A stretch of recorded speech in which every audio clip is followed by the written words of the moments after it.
Pemirsa, bandul politik kini bergerak sangat dinamis setelah Ganjar Pranowo dideklarasikan PDIP sebagai bakal capres. Menjelang kontestasi Pesta Demokrasi, lobi-lobi menentukan formatur koalisi dan menyodorkan kandidasi sebagai bakal cawapres juga tak kalah sensasi.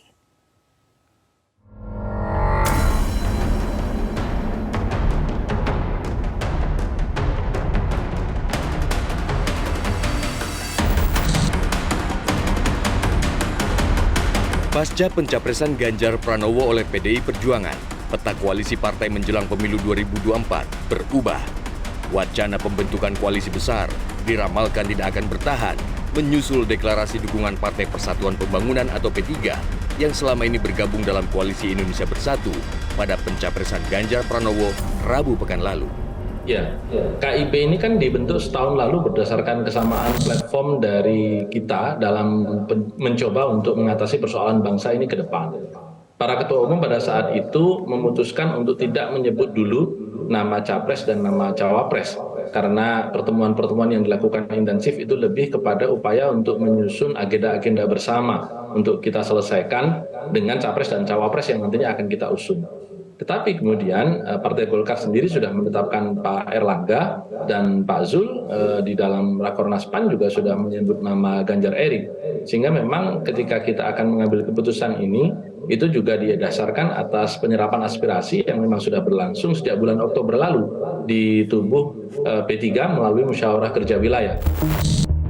Sementara itu, Golkar dan PAN, dua partai lain pendukung koalisi Indonesia Bersatu yang kini belum menentukan siapa capresnya, diperkirakan akan menempuh jalan kemenangan dengan melabuhkan suaranya kepada capres yang paling potensial untuk menang. Kalau misal kita cermati pengambilan keputusan, tadi disampaikan oleh Gus Romi bahwa pengambilan keputusan dari masing-masing partai tidak bisa mengintervensi kedaulatan partai. Tetapi tentu kita paham konteks koalisi, konteks kerjasama yang diklaim sebagai sebuah upaya untuk menghadirkan kepemimpinan baru, maka seharusnya diambil pada konteks pemahaman yang sama. Tetapi kalau misal kemudian berbeda-beda, maka sebenarnya esensi dari koalisi itu tidak ada. Dan itu dikonfirmasi per hari ini dari elit Partai Golkar sendiri justru mengalami kebuntuan komunikasi untuk mendekati PDIP. Dan kemarin beberapa pihak tampaknya sudah offside dengan mengatakan bahwa kalau PDIP masuk ke koalisi besar, maka tidak boleh untuk mengatur-atur siapa yang menjadi cawapresnya. Nah, per hari ini Golkar lebih intens melakukan pendekatan dengan Gerindra, dengan Bang Andre dan teman-temannya. Nah, oleh karena itu besar kemungkinan Pak Prabowo akan tetap maju menjadi capres, tetapi problemnya siapa yang akan mendampingi Pak Prabowo menjadi cawapresnya. Di situ ada jumlah pilihan, mulai dari Erlangga Hartarto sebagai ketum Golkar, kemudian kita tahu ada Caimin, dan Caimin adalah kekuatan yang sudah mendeklarasikan diri KIR. Kalau sampai Caimin tidak dipilih, maka dianggap sebagai sebuah pengkhianatan terbuka terhadap komitmen dan komunikasi yang sudah terbangun selama ini. Koalisi Indonesia Raya yang digagas Gerindra dan PKB masih sebatas menyepakati penunjukan Prabowo sebagai capres dan tidak untuk Muhaimin Iskandar sebagai cawapres. Bahkan secara terbuka, Prabowo memastikan dirinya masih menjadi capres dari Partai Gerindra. Jadi kita update perkembangan. Dan saling menyampaikan pikiran-pikiran, dan kesimpulannya kita sangat solid, kita sangat optimis karena kita setulus-tulusnya, seikhlas-ikhlasnya kita ingin berbakti kepada rakyat kita. Saya kira itu intinya. Silakan, Gus. Assalamualaikum warahmatullahi wabarakatuh.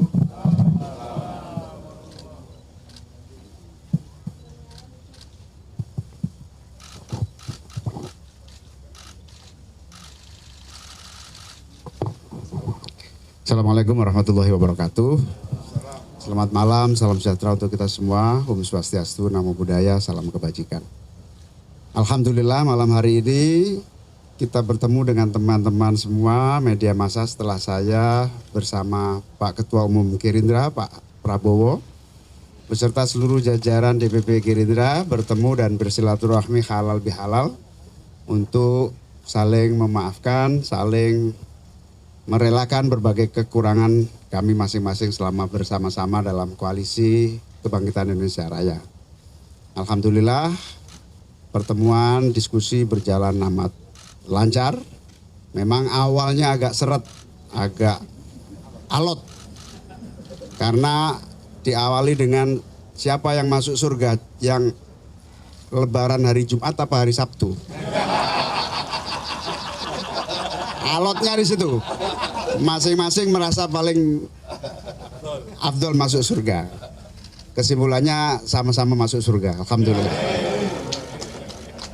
Dan yang lebih penting lagi adalah pertemuan ini membangun komitmen, memperbaharui semangat kerjasama dan koalisi untuk kepentingan Indonesia masa depan. Terutama keberadaan koalisi ini memang dibangun untuk Indonesia Raya, untuk Indonesia yang lebih baik, yang maju, lebih maju lagi. Oleh karena itu, alhamdulillah silaturahmi halal bihalal ini menghasilkan kebersamaan yang semakin solid, kekuatan koalisi yang semakin baik, dan semoga mengajak partai-partai lain untuk semakin bersama-sama bersama Gerindra dan PKB menyongsong pemilu 2024. Kita yakin dan optimis akan terus bersama-sama partai-partai yang bergabung. Dan insya Allah ke depan kita akan bekerja lebih keras lagi agar koalisi ini sampai pada Pilpres dengan hasil kemenangan yang kita harapkan. Di lain sisi, sempat ditarik-tarik menjadi pendamping Ganjar, PDIP tidak mempermasalahkan jika Prabowo enggan mengambil peluang tersebut. Pasalnya, tidak boleh ada paksaan dari salah satu pihak yang nantinya justru akan menjadi bumerang dalam koalisi. Tentu saja kan kita nggak model kawin paksa, ya kan? Ada pacarannya, ada pemahamannya, ada komitmen terhadap rakyat, bangsa, dan negara.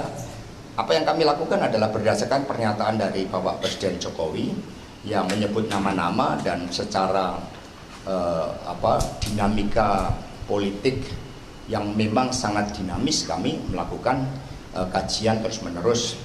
Dan nantinya tentu saja Ibu Megawati Soekarno Putri itu yang akan mengambil keputusan.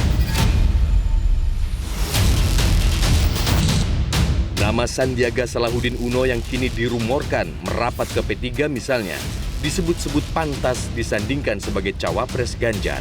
Sampai saat ini belum ya, karena kan rekan-rekan yang memberitakan Pak Sandiaga baru saja mengundurkan diri dari Partai Gerindra ya dengan surat. Biarlah itu proses di internal partai di sana diselesaikan dan berikutnya baru kita bersama-sama. Tetapi tentu ya P3 ini kan partai yang terbuka ya, sehingga ya kami memang mengajak tokoh-tokoh bangsa ya itu ahlan wa sahlan, selamat datang bergabung.